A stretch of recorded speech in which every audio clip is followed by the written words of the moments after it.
Welcome to Happy Crappy Paints Gloomhaven, Part 3, Spellweaver. This is the end result after we're done. Not super happy with the Spellweaver, but I'll come to that. Here are the paints we're going to use.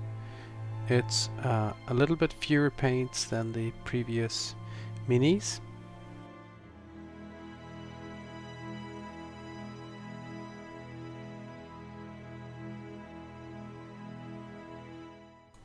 My Spellweaver actually had a few mold lines I had to remove, so do that before you prime the mini. Using Fenrisian Grey as the base skin tone. A little bit later we're going to use a blue wash over the skin to get that purplish bluish hue that we see in the artwork in the game. It's really hard to see what's what on this mini. So you can see I paint blue on the right thigh there before I realized it's actually pants that she has there. It's not her skin or skin tone. So have a careful look what's what and what's skin and what's leather and what's cloth on the mini. That's also true for the fingers in her hands here with the flames of the spell that she's weaving. So I had a little bit of guesswork here, what's what. Yeah, I think it won't matter too much in the end if you make a few mistakes there. Steel Legion Drab is our first brown tone for the leather. Painting over my mistake there. It's the first thing I did.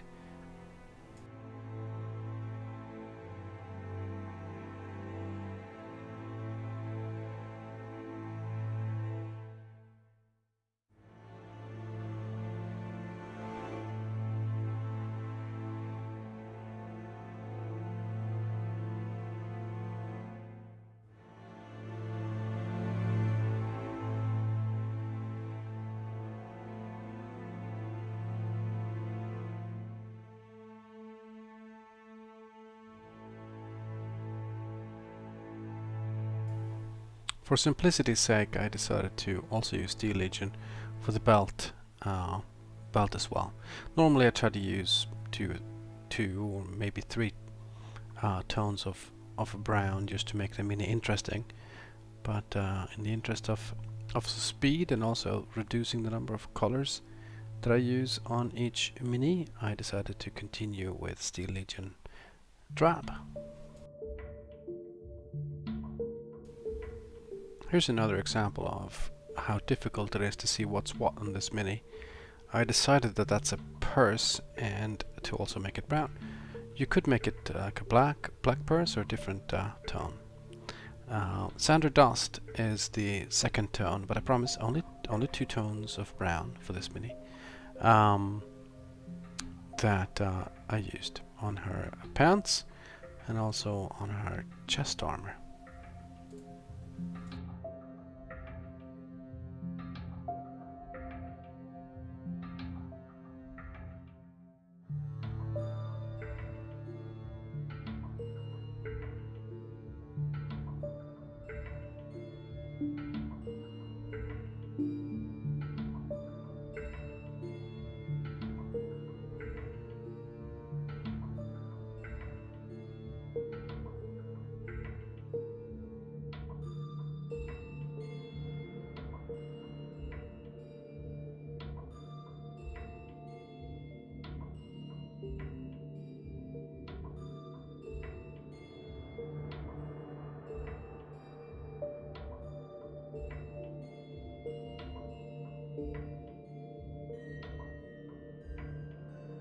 For the cape and the cloth, we're going to mix a purple from Caledon Sky and Mephiston Red and also Ceramite White.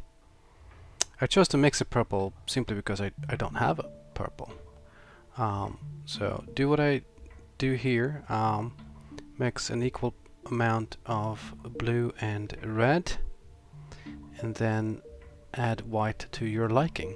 Make it a little darker in the beginning so you can continue to lighten it up for the highlights later. So make it a little bit dark like this.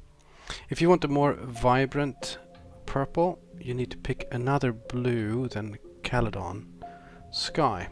That's the one I have, but you need to pick a blue that has a red base versus a green base, like Caledon Blue. And then start to paint the cloth.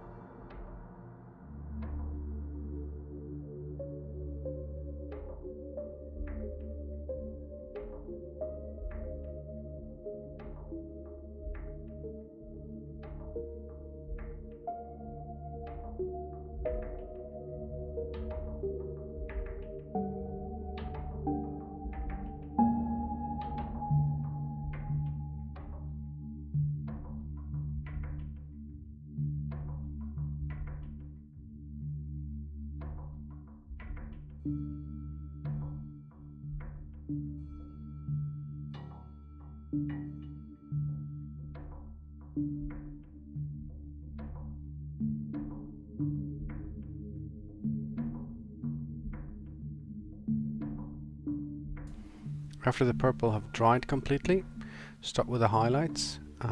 Add some more Ceramite White into the purple mix that you have, and then start highlighting. I normally start kind of carefully by adding highlight to the very top of all the raised areas of the mini, and then I gradually make the areas that I highlight wider and wider, because it's kind of hard to see in the beginning how much highlight you want to put on.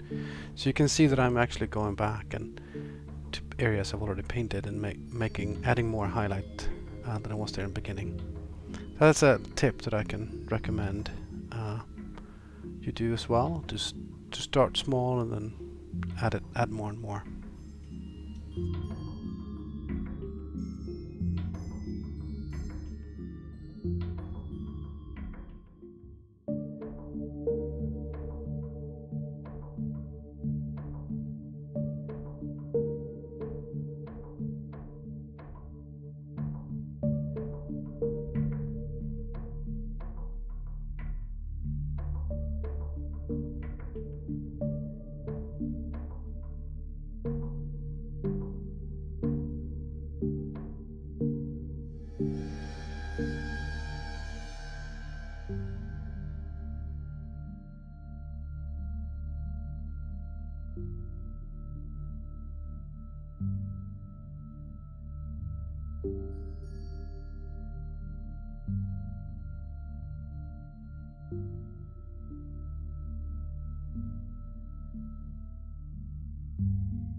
While the purple is drying, I'm going to add white to the flames, or the future flames, both around her feet and also the flames of the frost fire or frost magic that she's weaving from her hands.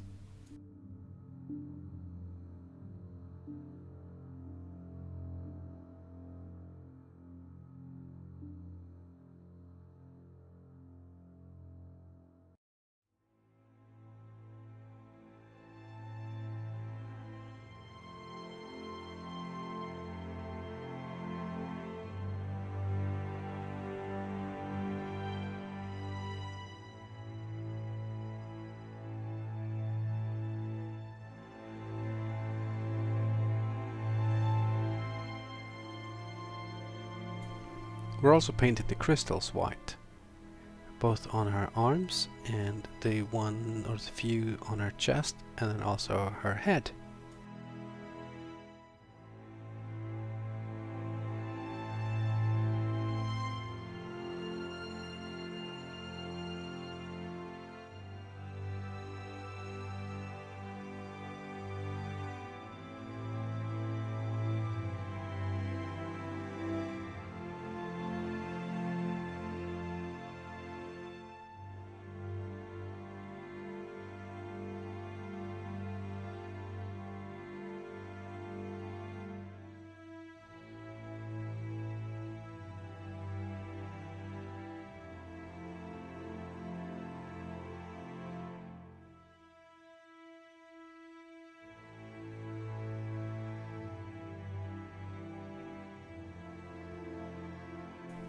While the white is drying, we're using Leadbelcher for her leg armor.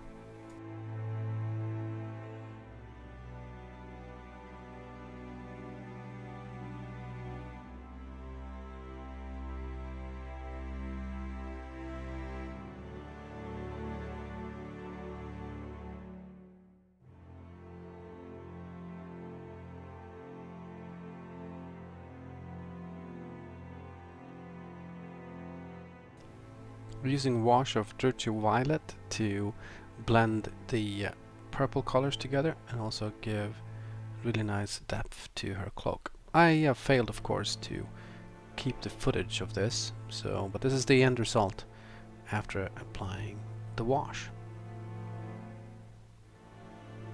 We're also going to add a wash of Guilliman Blue for her skin and also the crystals, as well as the flames for the frost magic around her feet and in her hands.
We're using Agrax Earthshade to wash the brown leather.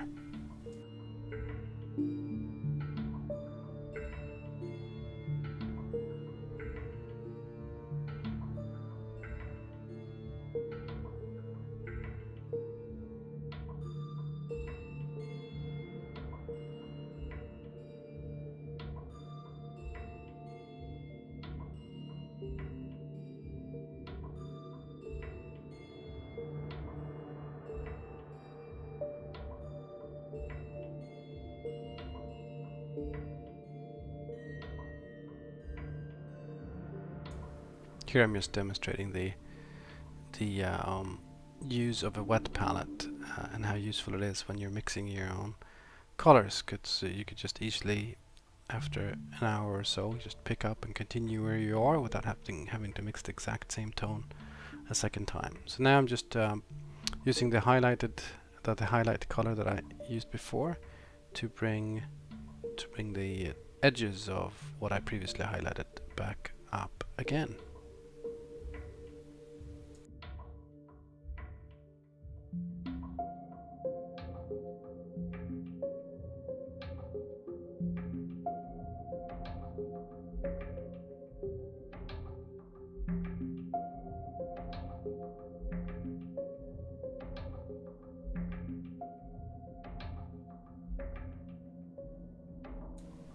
We're using Ceramite White to bring the edges of the every flame out, in white to white again, to create a flame effect, like a bluish flame effect.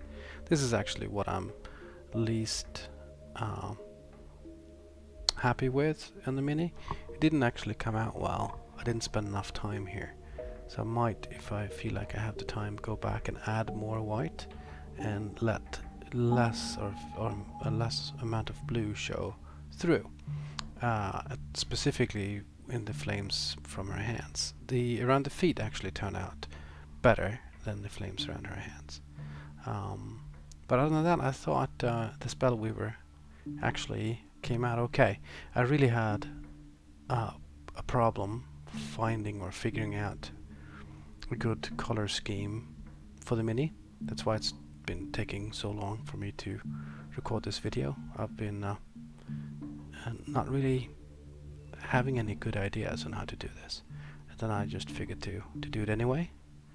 And it turned out okay, except for the flames of the frost magic.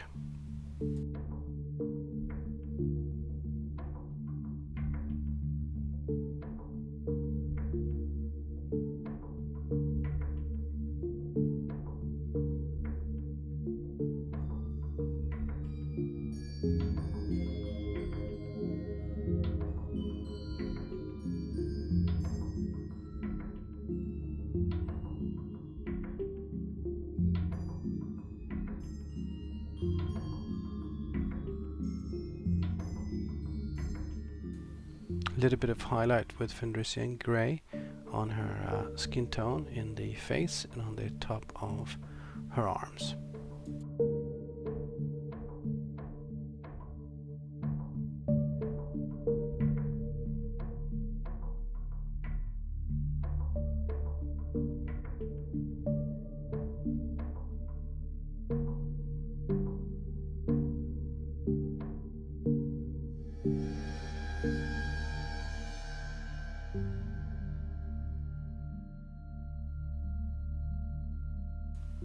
For the eyes, I decided to use a very light purple instead of just a pure white.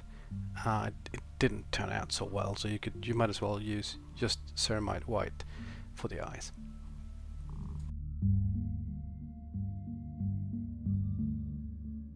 Per usual, I'm painting the eyes a little late, so meaning after I do shading, so I had to go back then and adding some of the highlight color on both sides of the eye to reduce the size of the paint on the eye.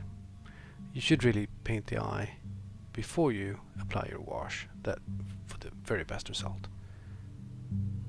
I for some reason always forget to paint the eyes.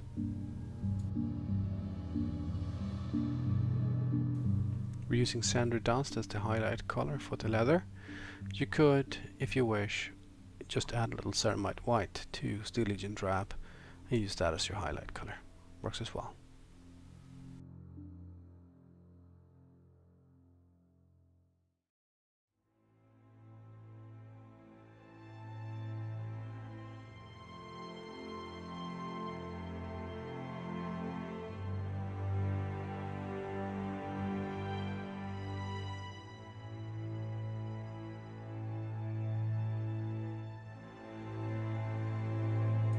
Using Runefang Steel for the edges of the leg armor and also the few metal details on her belt. You should really use Nuln Oil here before you apply Runefang. I decided not to because the metal pieces are so small, I wouldn't see the difference anyway. But if you would like to bring some more of a 3D effect to the leg armor, then use Nuln Oil on Leadbelcher and then bring the edges back with Runefang. And then that's it, we're done. Using Abaddon Black per usual for the base.